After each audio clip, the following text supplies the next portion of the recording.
जनता के लिए जनता की आवाज जनता समाचार में आपका स्वागत है। मैं हूं तमन्ना। आइए देखते हैं आज की खबरें। ओशो साधना पथ का मुरारी बापू ने किया शुभारंभ। विश्व प्रसिद्ध दार्शनिक ओशो रजनीश का लंबा जीवन जबलपुर में ही बीता था। जबलपुर में ही उन्हें ज्ञान की प्राप्ति हुई थी। जबलपुर में कई ऐसे स्थान हैं जहां पर ओशो रजनीश रहे। हालांकि उनके भक्तों को उनकी जानकारी नहीं है, लेकिन जिन लोगों के पास भी यह संपत्तियां हैं वह उन्हें सुरक्षित रखे हुए हैं। इन लोगों का मानना है कि ओशो के भक्तों के लिए यह स्थान किसी तीर्थ या मंदिर से कम नहीं है। दिल्ली, हरियाणा और बिहार से पहुंचे अनुयायियों ने कहा कि उनके लिए जबलपुर भगवान का स्थान है। रजनीश ओशो के नाम से मशहूर जबलपुर संस्कारधानी शहर का भंवरताल पार्क वह ऐतिहासिक स्थान है जहां ओशो ने अपना साधना काल में ध्यान लगाया था और अब एक नए स्वरूप में विकसित हो रहा है। ओशो के जन्मदिन के विशेष अवसर पर इस पवित्र स्थल से लेकर उनके रहने के स्थान तक बनाए जा रहे हैं। ओशो साधना पथ का भूमि पूजन प्रसिद्ध कथावाचक मुरारी बापू ने किया। यह पथ इस तरह तैयार किया जा रहा है कि साधक यहाँ आकर उसी वातावरण में ध्यान और साधना का अनुभव कर सके जिसमें ओशो ने अपनी साधना की थी। जबलपुरी में आया हूँ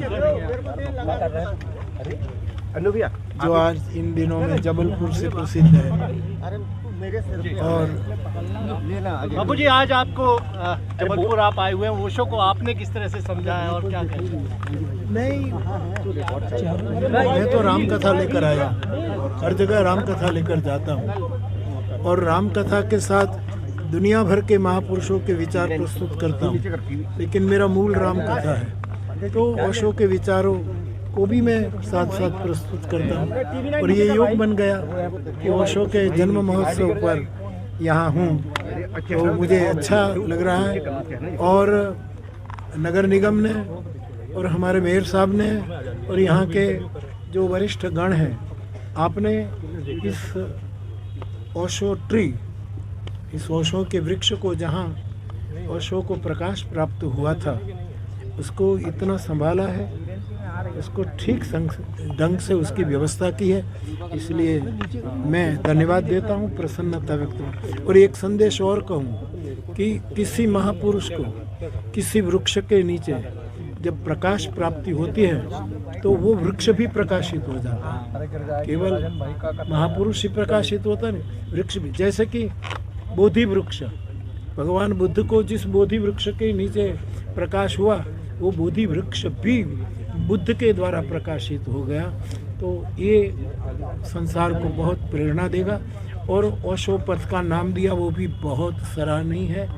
बस नगरवासी उसको आदर और श्रद्धा से संभाले और मैं मेरी प्रसन्नता व्यक्त करता हूँ। धन्यवाद जी। मैं माँ ध्यान निरूपा और मैं आज ओशो के जन्मदिन पे इस वृक्ष के नीचे हूँ और किसी भी शिष्य के लिए या ओशो के किसी भी शिष्य के लिए ये महान अवसर है और एक महान अनुभूति है कि वो अपने सद्गुरु के उपस्थिति को महसूस कर पाए।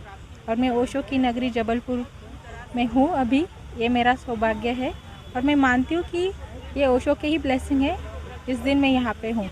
क्योंकि जिस दिन जन्मदिन, मैं मानती हूँ कि जब तक गुरु आपको नहीं बुलाते आप कहीं नहीं जा सकते।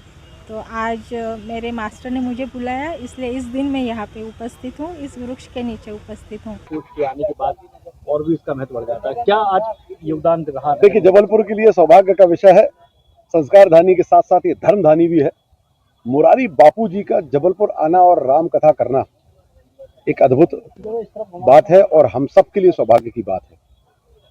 लोग राम कथा सुन रहे हैं और जैसा कि आज मुरारी बापू जी ने कहा कि राम कथा करते करते मुझे ये सौभाग्य मिला कि ओशो का जन्मोत्सव यहाँ पर मनाया जा रहा है। तो मोलश्री का वृक्ष, जहाँ पर ओशो को साधना स्थली थी, जहाँ पर उनको ज्ञान प्राप्त हुआ था, जहाँ पर उनको सिद्धि प्राप्त हुई थी, वहाँ पर मुरारी बापू जी का आगमन हुआ और उन्होंने उस मोलश्री वृक्ष को स्पर्श किया और यहाँ पर ओशो ट्री के नाम से एक पट्टिका का लोकार्पण और साथ में जहाँ पास में ओशो रहते थे वहाँ से लेकर और यहाँ आते थे, इस पथ का नाम हम लोगों ने नगर निगम से ओशो साधना पथ किया, उसका भी लोकार्पण आज मुरारी बापू जी ने किया। ये थी आज की खबरें और खबर देखने के लिए हमारे चैनल को सब्सक्राइब करें, लाइक करें और बेल आइकन दबाना ना भूलें। आप देख रहे हैं जनता के लिए जनता की आवाज जनता समाचार। अन्य खबरों के लिए हमारा चैनल सब्सक्राइब करें।